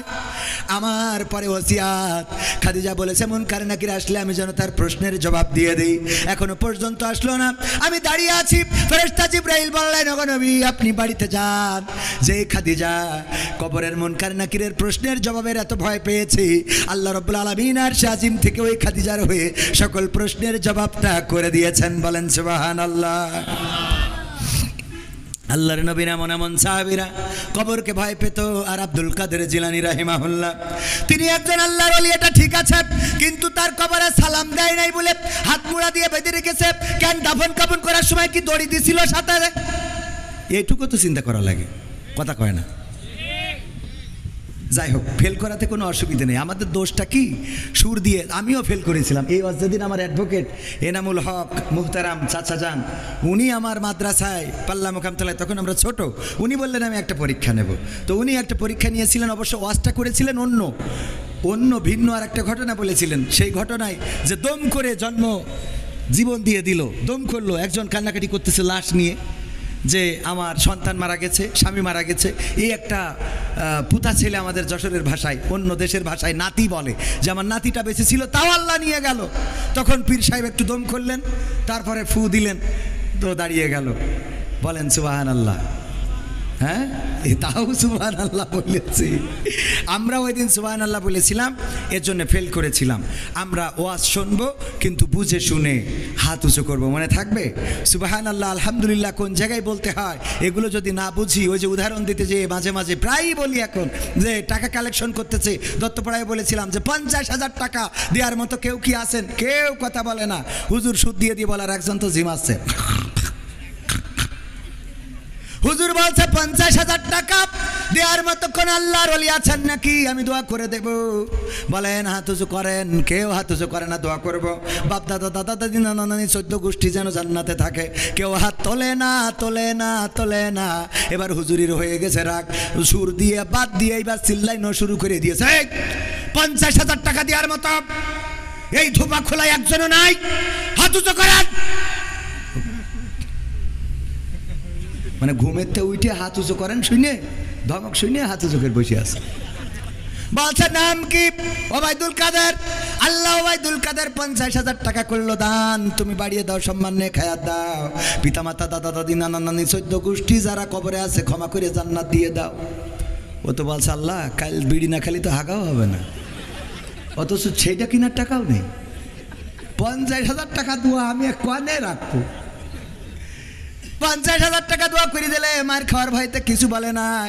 পরের দিন জুম্মার দিন আমার খতিব ডাক্তার, আমার খতিব জনাব মাওলানা শফিকুর রহমান স্যার, ওনার কাছে যে বলছে হুজুর গো বিপদে তো পড়েছি, একটু ফতোয়া দিতে হবে। কি ফতোয়া? ওই যে মাহফিল হচ্ছিল ধূপ খোলায় না ধূপা খোলায়, আমি ওখানে ধূপা খোলায় ওখানে 50,000 টাকার জন্য হুজুর কালেকশন করছিল। আমি হঠাৎ করে ঘুমায় পড়িলাম, খেয়াল করিনি। হুজুর যখন বলেছে হাত উঁচু করেন, আমি উঠে পরে হাত উঁচু করেছি, কিন্তু তার আগে বলেছে 50,000 টাকা কিনা দেবেন, হাত উঁচু করেন। আগের লাইন ঘুমের মধ্যে চলে গেছে, সেই উঠে দেখি হাত উঁচু করার শব্দ। হাত উঁচু করেছি, হুজুর দোয়া করে দেশ 50,000 টাকার। এখন আমার তো বিড়ি কেনার টাকাও নেই, হুজুর এখন আমি করবোটা কি? বলছে অসুবিধে নেই, টাকা না থাকলে দেবেন, কিন্তু ওটা তো ভুল ক্রমে হয়ে গেছে। কয় সেটা তো আমিও জানি, ও হাদিস আমার পড়া আছে, কিন্তু আমার ভয় হইল। হুজুর দোয়া করেছে আল্লাহ ওর মা বাপ দাদা দাদি নানা নানি 14 গোষ্ঠী যারা যারা কবরে আছে আল্লাহ জান্নাত দাও। এখন টাকা যদি না দিতে পারি তাহলে ওদের কি আবার ফিরোইনে জাহান্নামে রাখবে? ওদের কি আবার ফিরোইনে জাহান্নামে রাখবে কিনা? হাত উঁচু বুঝে শুনে করার দরকার আছে না নাই? কোরআনের আলোচনায় ফিরে আসি। মনে কি আছে? আল্লাহ বললেন কাবুরা মাকতান ইনদাল্লাহি আন তাকুলু মা লা তাফালুন। আলোচনার বিষয় এটা কোনো রাজনীতির কথা না।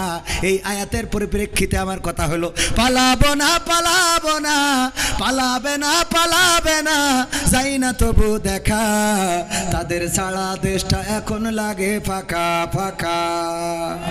আইন মন্ত্রী আটকে গেল আইনেরই ফাঁকে, দাড়ি ছাড়া দরবেশের ভণ্ড ভণ্ড লাগে। ঠিক না বেঠে? আইন মন্ত্রী আটকে গেল আইনেরই ফাঁকে, দাড়ি ছাড়া দরবেশের ভণ্ড ভণ্ড লাগে। শুনছি কত নেতা নেত্রী খাইতেছে ভাই ডান্ডা, বিচারপতি কালামানিকের ফাটিয়েছে আন্ডা।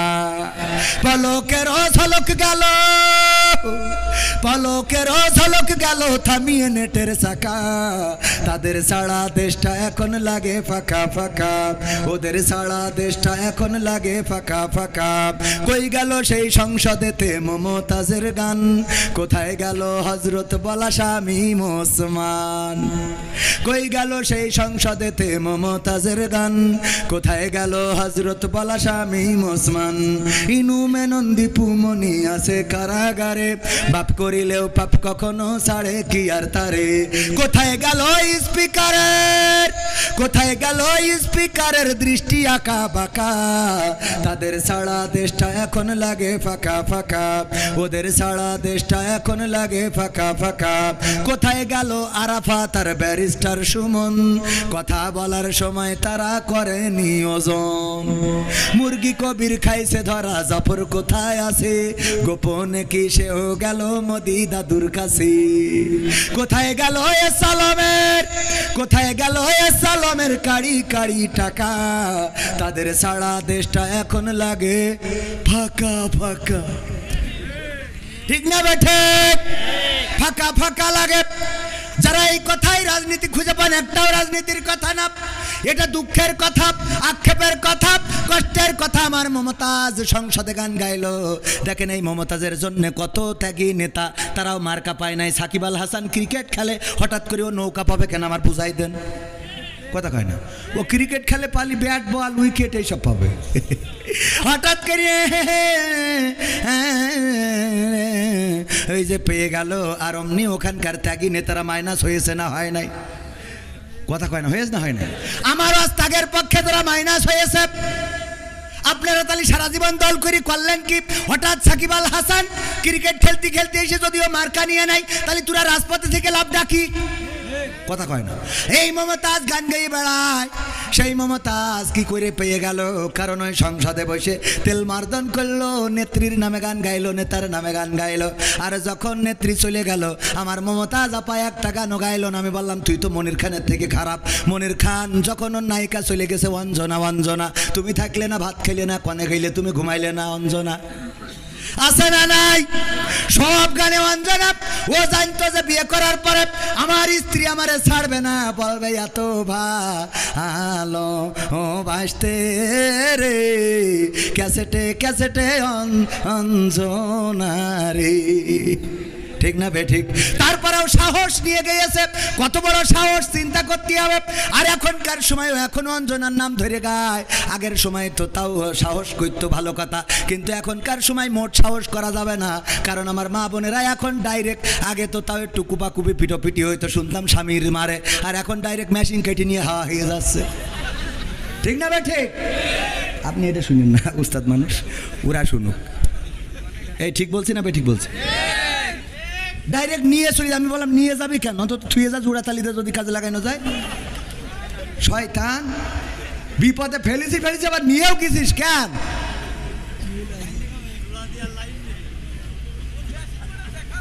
ভয়, তাহলে বুঝতে পারছেন এখন? পাগল, এইসব ভয় রাখতে হয় মনের মধ্যে। একজন মানে স্ত্রীরা যে কি জিনিস আল্লাহ, ওই না ভালো মানুষ, ভালো মানুষ আলহামদুলিল্লাহ, অনেক ভালো, সবাই তো না, পুরুষরাও তো শয়তানের শেষ আছে নাকি? গায়ে পেট্রোল দিলে আগুন ধরাই দেয়, আছে না? হ্যাঁ, নিজেরা ফেরেশতা মনে করেন না। ও কিডা কত বাড়ি যাই বলছে, ওট বলছে কেন? বলছে তোর নামাজ পড়তে হবে। কে? তা বলছে হুজুর বলিছে যে যদি স্বামী স্ত্রী যদি নামাজ না পড়ে তা স্বামী জাহান নামে যাবে। তা বলছে তাও অসুবিধা কি? তাও অসুবিধা কি মানে?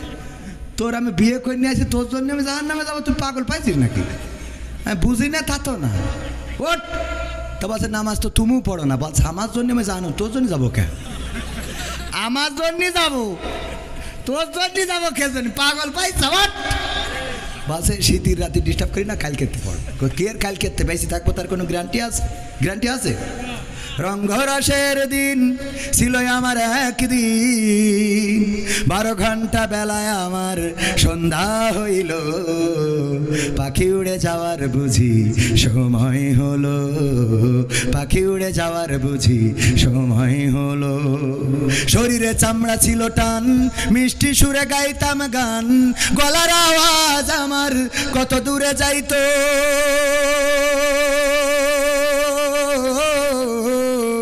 শরীরে চামড়া ছিল টান, মিষ্টি সুরে গাইতাম গান, গলার আওয়াজ আমার কত দূরে যাইতো।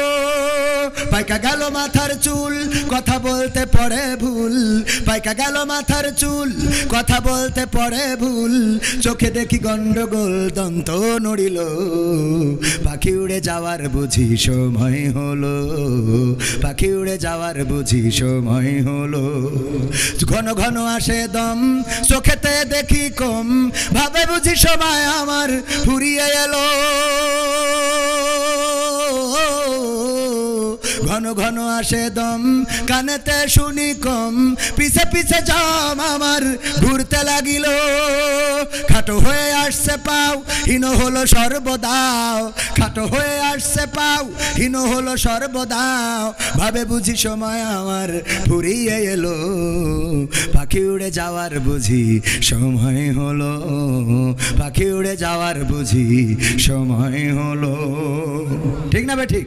পুরা তো এত সুন্দর পরিপাটি, খাসায় আমার ছিল খাটি, দিনে দিনে খাসায় আমার জং ধরিল। এত সুন্দর পরিপাটি, খাসায় আমার ছিল খাটি, দিনে দিনে খাসায় আমার জং ধরিল। পুরাতন খাসাতে পাখি করে শুধু ডাকা ডাকি, পুরাতন খাসাতে পাখি করে শুধু ডাকা ডাকি, একদিন আমায় দিয়া ফাঁকি উড়িয়া যাইব, পাখি উড়ে যাওয়ার বুঝি সময় হলো, পাখি উড়ে যাওয়ার বুঝি সময় হলো।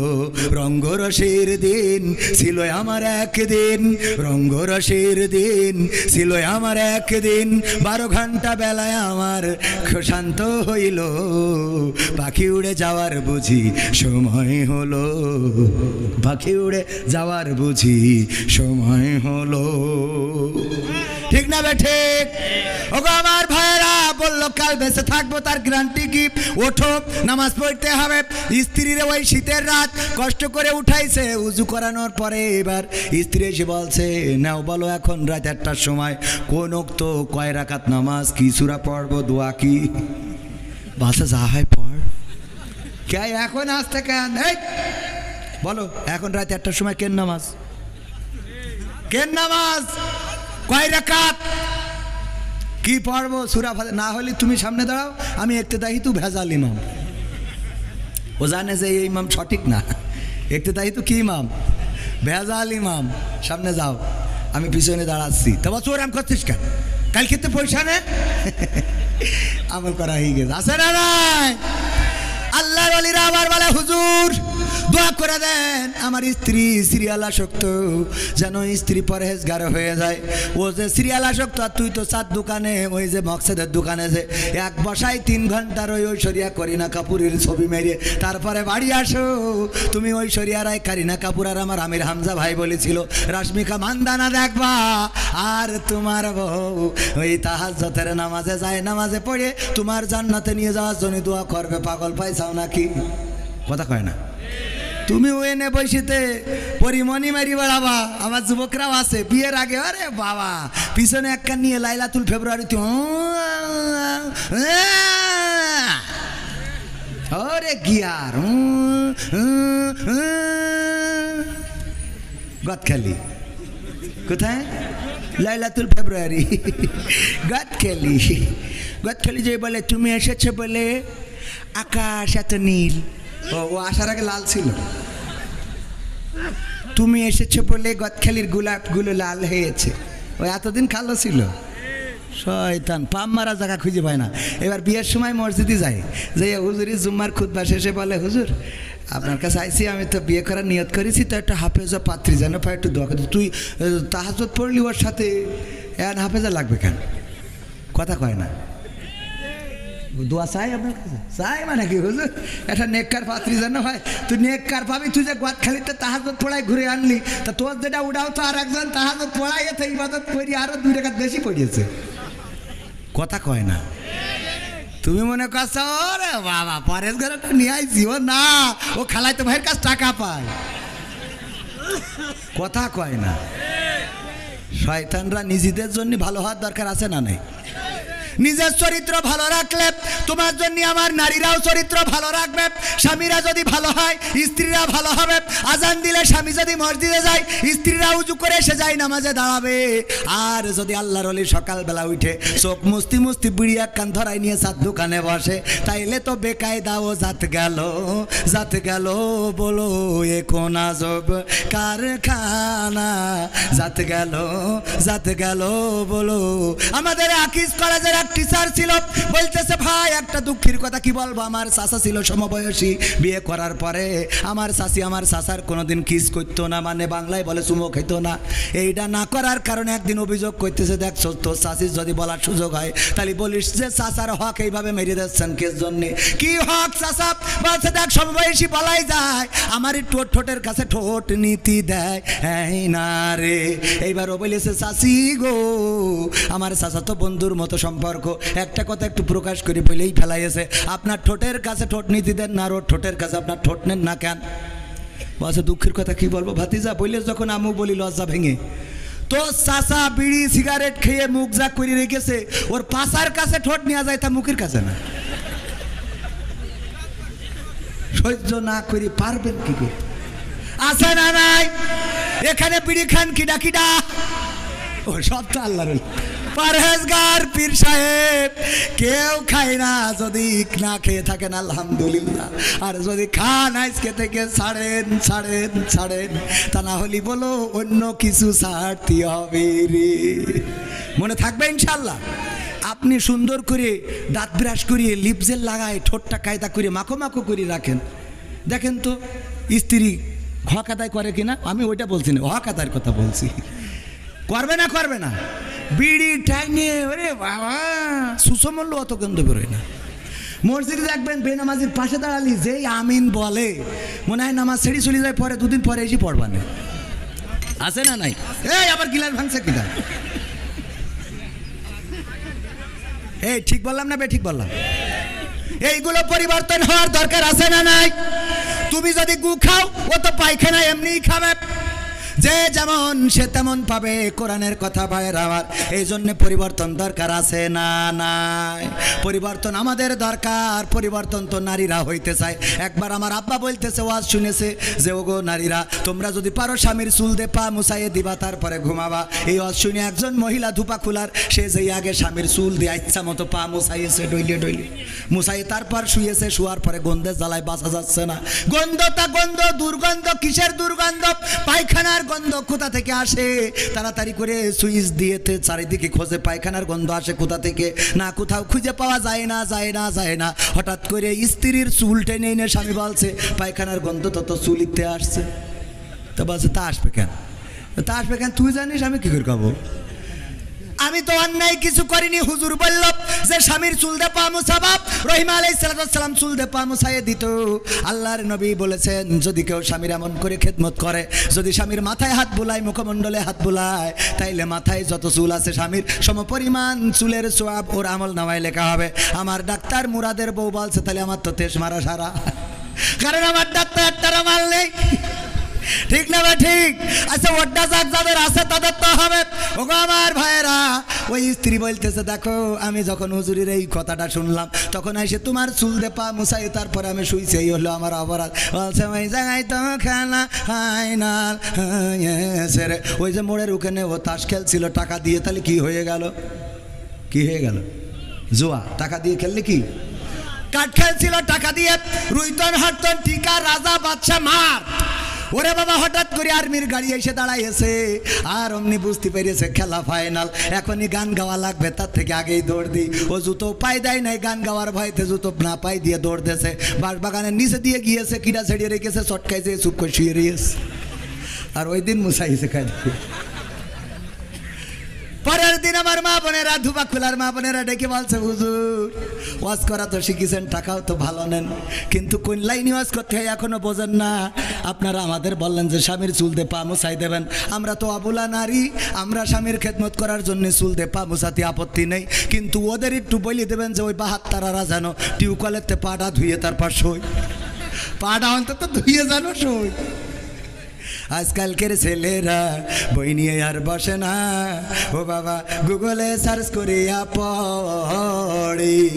ওরে কালের মেয়েরা কোরআন হাদিস ধরে না, এখনকার মা বোনেরা কোরআন হাদিস পড়ে না, ও আল্লাহ টিকটকে ভিডিও ওরা করে। আজকালকের ছেলেরা বই নিয়ে আর বসে না, ও বাবা মোবাইলে সার্চ করিয়া পড়ে। আগের সময় প্রেম করিলে আমার শফিকুর রহমান ভাই বলতো পাইছো কি, এখন বলে শখ করিয়া বাবু তুমি খাইছো কি? বলে না বলে না, বাবু তুমি কি খেয়েছ? না খেলে খেয়ে তারপরে ঘুমায়, টেক কেয়ার টেক কেয়ার। আরে বাবা কলা দেননি, বুড়ো দাঁড়িয়ে গেছে বাবু, আছে না নাই? আগের সময় প্রেম করিলে আমার মুরব্বীরা বলতো পাইছো কি, এখন বলে শখ করিয়া বাবু তুমি খাইছো কি?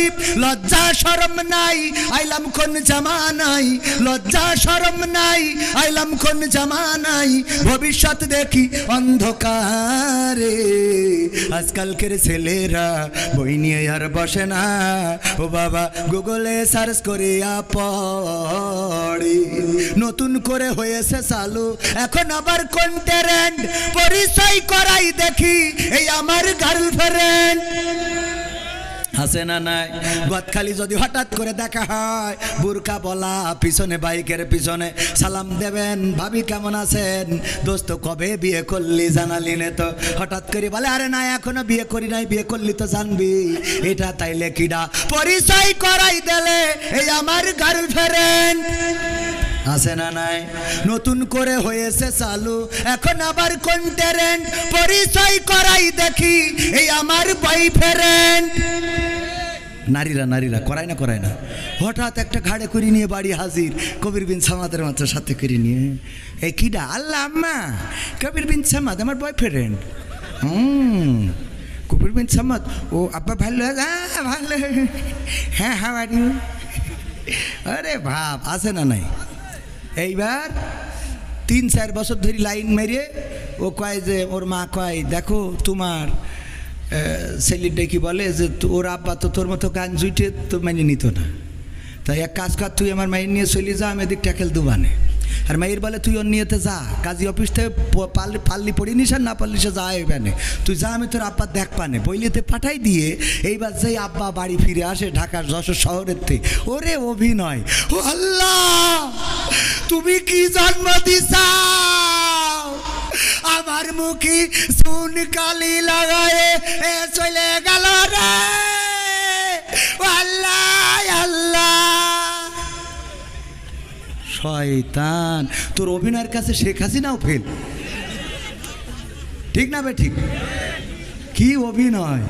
ও বলো পাঠাই দিলে যে তোর মতো গান জুইটের সাথে দেবে না, তুই আগে নিয়ে হাট কবির বিন সামাদ নিয়ে যা, যা হয় আমি ট্যাকেল দুবানে।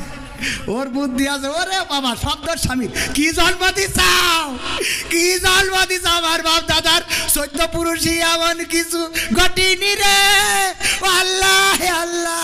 ওর বাপ দাদা 14 পুরুষই ঘটিনি, ও যে কোন জায়গার পানি খেয়েছো আল্লাহ জানে। হ্যাঁ হ্যাঁ হ্যাঁ ঠিক আছে। ওরে বাবা রে, এরা মনে করছে খালি শুধু একের ভয়, মনে করছে আমি রাজনীতির কথা বলবো। রাজনীতির কথা বলবো কেন? আমি কথা কয় না, রাজনীতির কথা বলার কোনো দরকার আছে? যা বলবো কোরআন হাদিসের আঙ্গিকে আছে।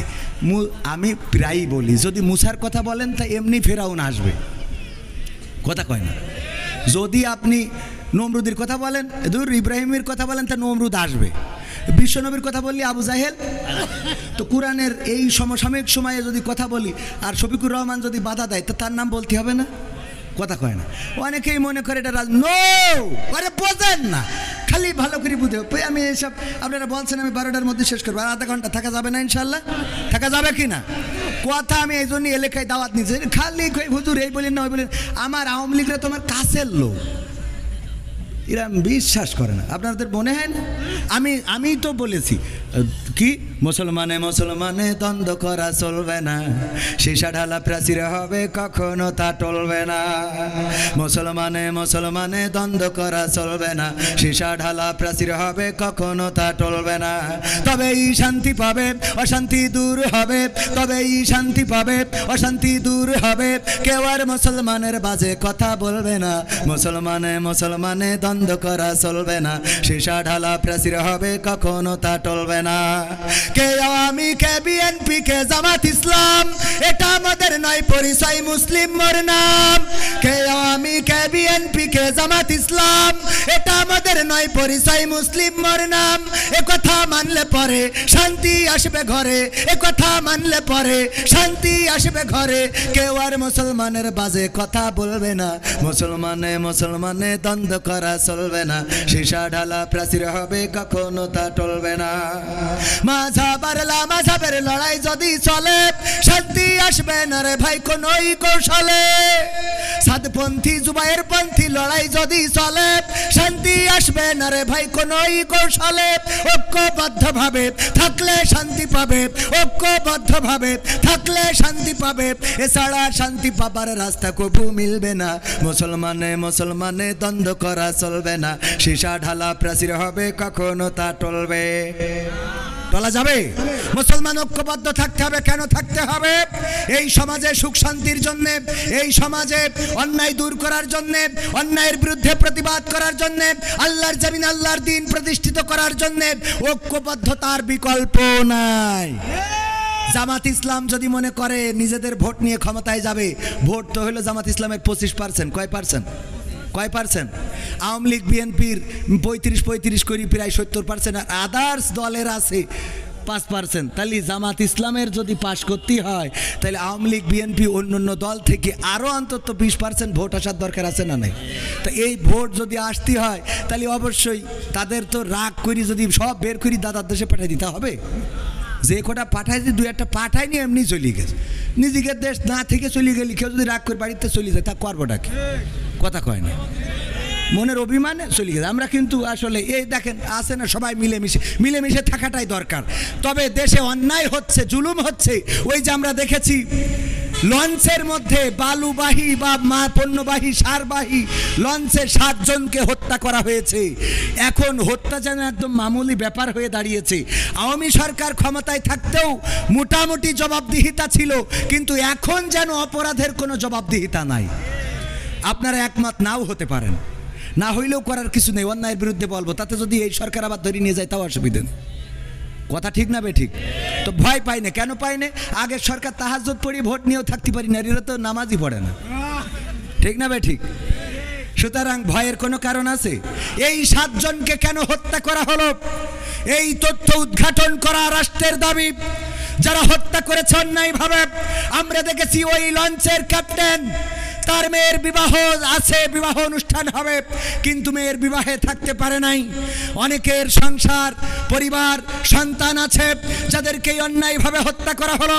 কেন হত্যা করা হলো, কিভাবে হত্যা করা হলো এটা অবশ্যই অতি দ্রুত তদন্ত করে তাদেরকে শাস্তির আওতায় আনার দরকার আছে না নাই? তাদেরকে শাস্তির আওতায় না আনলে এইভাবে হত্যাকাণ্ড বাড়তেই থাকবে। বলেন ঠিক কিনা? এরপরে আমার ব্রাহ্মণবাড়িয়া মানেই তো কুপাকুপির একটা জেলা।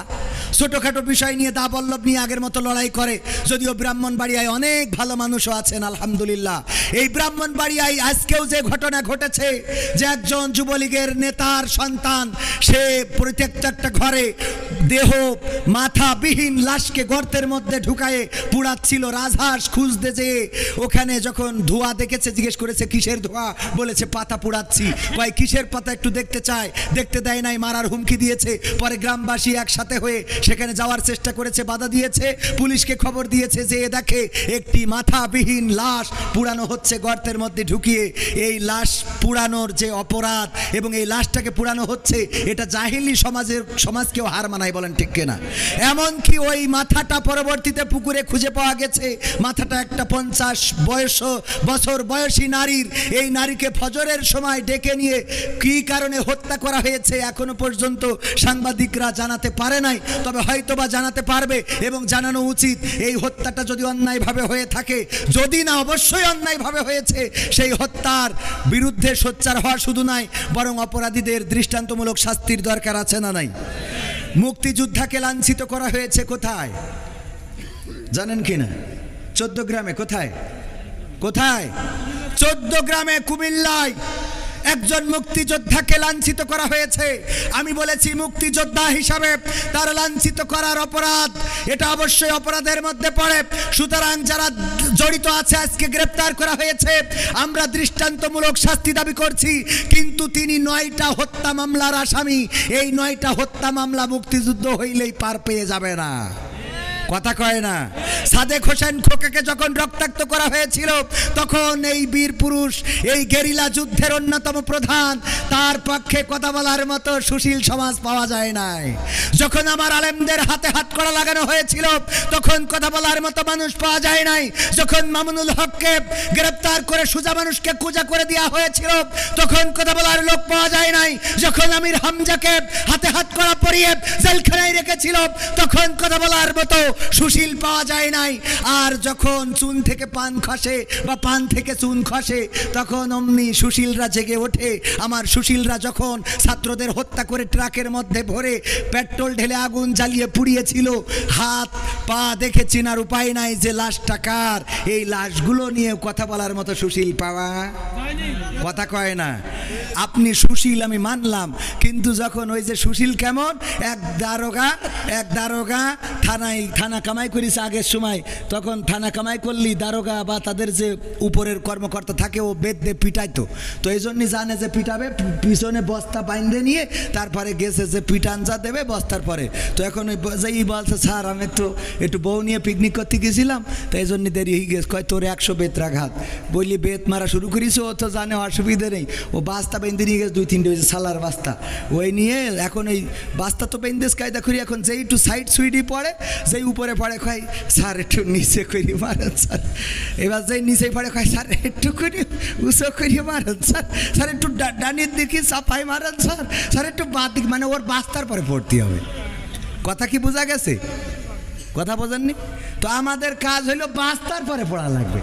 হুজুর ডানি বললেন বাই বলেন বাই বলেন, হ্যাঁ আমার কথা হলো বাস্তার পরে পড়লে হবে না। সুশীল হলি কায়দা মতো সব জায়গায় সুশীলগিরি দেখাইতে হবে।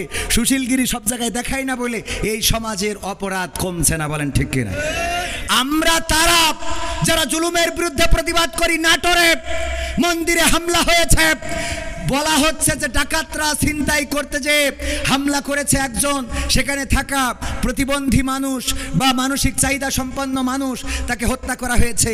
আমি ব্যক্তিগতভাবে তার বিচার চেয়েছি এবং এটার বিচার করতেই হবে, বলেন ঠিক কিনা? কারণ আমার দেশে মন্দিরে হামলা হবে এটা আমরা মানব না। আমাদের ইসলাম এটা শেখায় নাই, আমাদের রাসূল এটা শেখায় নাই, আমাদের ধর্ম এটা বলে না। বরং আমাদের ধর্ম বলেছে যার ধর্ম সে তার কর্ম করবে, এতে কোনো আপত্তি। আমরা দাওয়াত দিতে পারি কিন্তু তাদের উপরে জুলুম করতে পারি না। আমরা তাদের কাছে দাওয়াত নিয়ে যেতে পারি কিন্তু বাধ্য করতে পারি, এটার নাম ইসলাম। আর এই ইসলামের কথা যারা বলে তাদের নিয়ে এত চুলকানি, এত ষড়যন্ত্র, এত ডানে বামে কথাবার্তা কেন? মালাই ভাষায় একটা গজল বলেন, মালাই ভাষায় গজল বলা লাগবে এখানে। মালয়েশিয়ায় যারা ছিল তারা হয়তো 2-1জন বসবে, যারা ছিল না তারা বসবে না। তো আমার এর আগের রিকোয়েস্ট যেটা সেটা রাখতে চাই, আপনারা শুনতে রাজি আছেন? আর একটু সময় থাকা যাবে?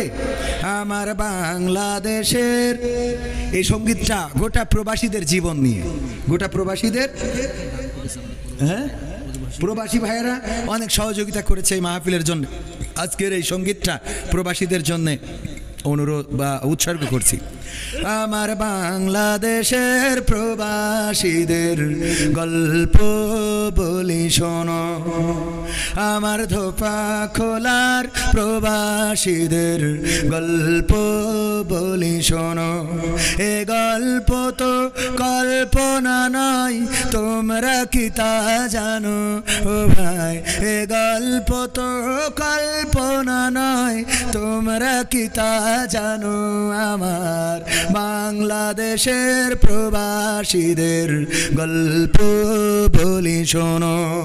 পল্লী গায়ের দুরন্ত ছেলে বাপে ডাকে খোকা, হঠাৎ করে ঢুকলো মাথায় বিদেশ যাওয়ার পোকা। রোগে শোকে ক্লান্ত পিতা খাটার নাই উপায়, বেকার ছেলের এমন কথায় বাবাও দিল সাই। ক্ষেতের জমি হালের গরু বিক্রয় করে দিয়ে বাকি টাকা করলো পূরণ মায়ের গহনা নিয়ে। অনেক আশা বুকে বেঁধে ছাড়লো যখন বাড়ি, সে যে কি বেদনা বিধুর ছিড়ল যেন নারী। মায়ে কান্দে, ভাইয়ে কান্দে, কান্দে আপনজন, চোখের জলে বুক ভেসে যায়, শক্ত করে মন।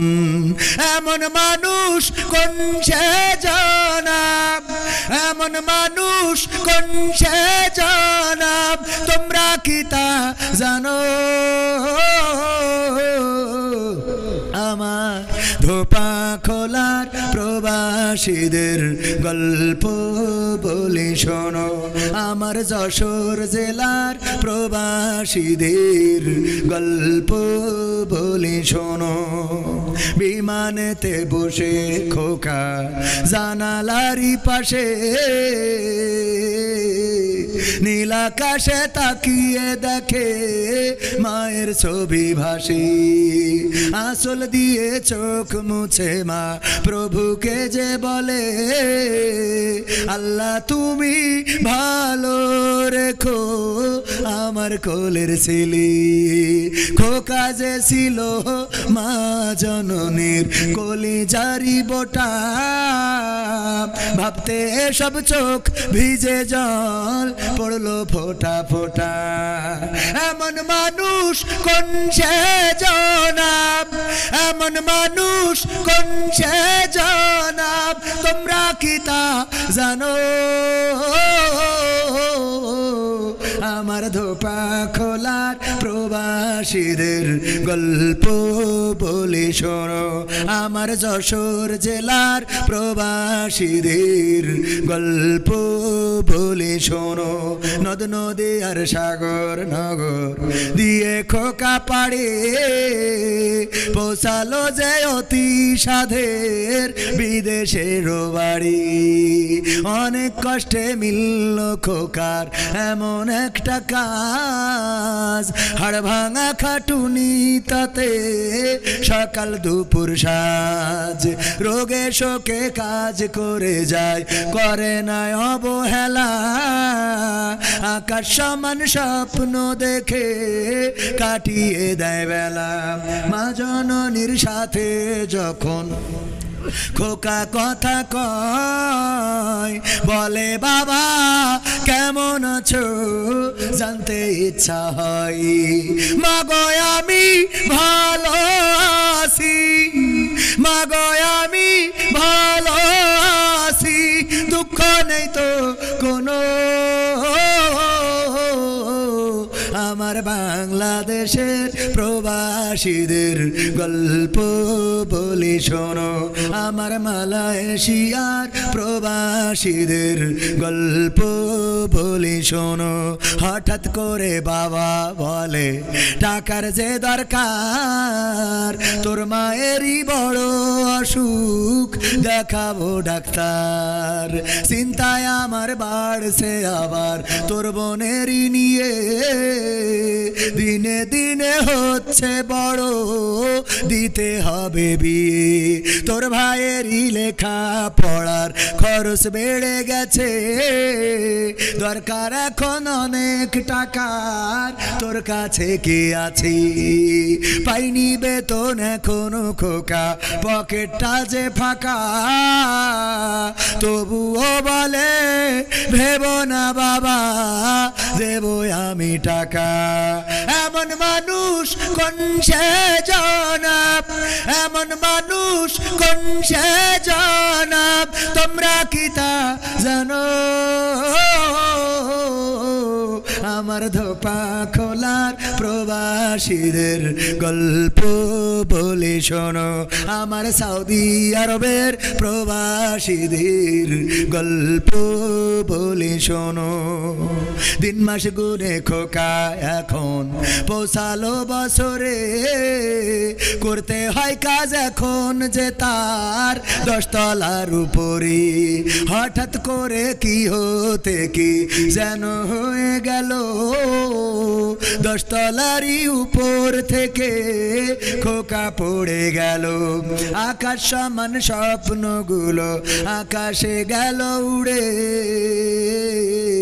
দেহ থেকে প্রাণ পাখিটা গেল যে ভাই ছিড়ি, বন্ধুরা যে সে দেখে রক্তে তরতর, নিথর দেহ পড়ে আছে জমিনের উপর। এমন মানুষ কোন সে জনাব, এমন মানুষ কোন সে জনাব, তোমরা কি তা জানো?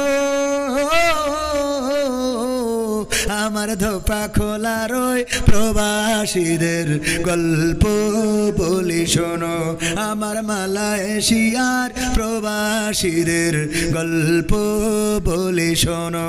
পাঠাতে হবে লাশটা দেশে, আপন তো কেউ নাই, বন্ধুরা সব মিলে মিশে করলো এ কাজটাই। শুনে এ খবর মা জননীর সে কি আহাজারি, তার কান্দনে আকাশ বাতাস হচ্ছে যে ভাই ভারী।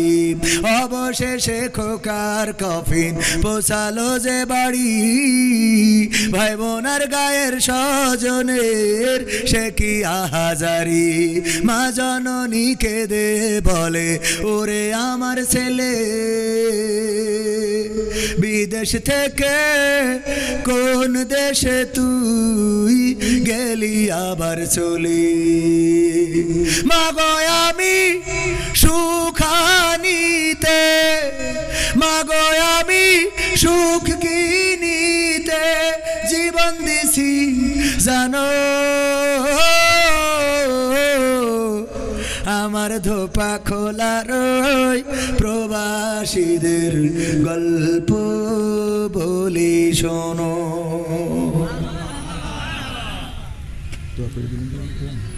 আলহামদুলিল্লাহি রাব্বিল আলামিন। রব্বানা যালামনা أنفسنا وإن لم تغفر لنا وترحمنا لنكونن من الخاسرين.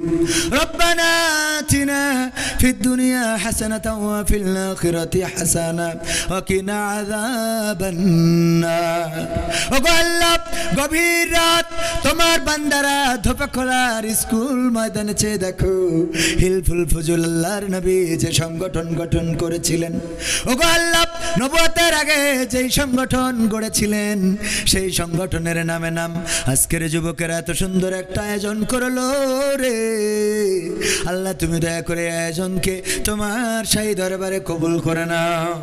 ওগো আল্লাহ তোমার কাছে খাস করে ফরিয়াদ করি, আল্লাহ এই আয়োজনে যারা টাকা দিল, পয়সা দিল, আল্লাহ যারা শ্রম দিল, মেধা দিল, বুদ্ধি দিল, পরামর্শ দিল, আল্লাহ তুমি দয়া করে সকলের পরিশ্রম, মেধা, বুদ্ধি আল্লাহ তুমি তোমার দরবারে কবুল করে নাও। ওগো আল্লাহ আমরা যারা হাত তুলেছি আমরা গুনাহগার, আল্লাহ জীবনে কত গুনাহ করেছি যেই গুনার খবর পৃথিবীর মানুষেরা জানে না, যেই গুনার খবর আল্লাহ যদি মা জেনে যেত আল্লাহ বাড়িতে ভাত রান্না করে খাওয়াতো না, বাবা জানলে বাড়িতে ঢুকতে দিত না, বন্ধুরা জানলে বন্ধুত্ব রাখতো না, আল্লাহ স্ত্রী যদি জেনে যেত তাইলে একই ঘরে একই খাটে একই ছাদের নিচে